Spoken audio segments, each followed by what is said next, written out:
வணக்கம் ஃப்ரெண்ட்ஸ், நம்ம சிம்ப்ளிகேஷன் பார்த்துட்ருக்கோம். ஸோ கவர்மெண்ட் மெட்டீரியலில் இந்த சம்மெல்லாம் கொடுத்துருக்காங்க. ஸோ செக் பண்ணிக்கோங்க. ஸோ இப்போ அங்கே நம்ம செகண்ட் சம் பார்க்கலாம். ஸோ என்னென்னா 2 எண்களின் கூடுதல் 1 and 6ன்னு சொல்கிறாங்க. அதாவது 116. ஒரு எண்ணு இன்னொரு எண்ணையும் கூட்டினா நமக்கு 116 கிடைக்குதுன்னு சொல்கிறாங்க. ஸோ அதுக்கடுத்து பார்த்திங்கன்னா அதோட ஒரு எண்ணை விட இன்னொரு எண்ணு வந்து 32 அதிகம்னு சொல்கிறாங்க.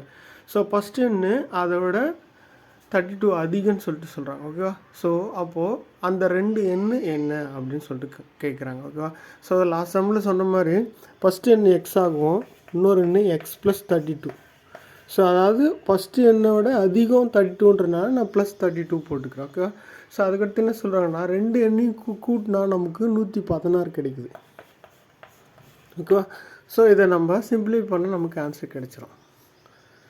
So X plus bracket X plus 32 equal to 1 and 6ங்களா?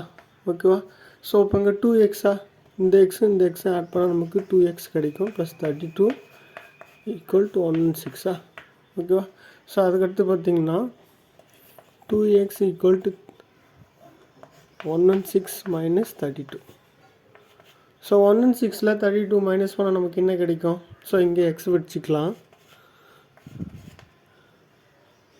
4 8 divide by இந்த 2 எங்கே போட்டுக்கலாமா? ஸோ அப்போது 42. அப்போது நமக்கு எக்ஸ் வேல்யூ என்ன கிடைச்சிது? 42. அப்போது ஃபஸ்ட்டு எக்ஸ் வேல்யூ நமக்கு 42னா ஃபஸ்ட்டு நம்பர் வந்து 42. ஓகேவா? ஸோ அப்போ எக்ஸ் வேல்யூ கிடச்சினால இந்த எக்ஸையும் இந்த 32 ப்ளஸ் பண்ணிக்கலாம். நமக்கு எக்ஸ் ஆல்ரெடி என்னென்னா 42 கிடச்சிது. அப்போ 42 32வில் ப்ளஸ் பண்ணால் நமக்கு என்ன கிடைக்கும்? 74. ஸோ அப்போ ஆன்சர் ஏ 42 74.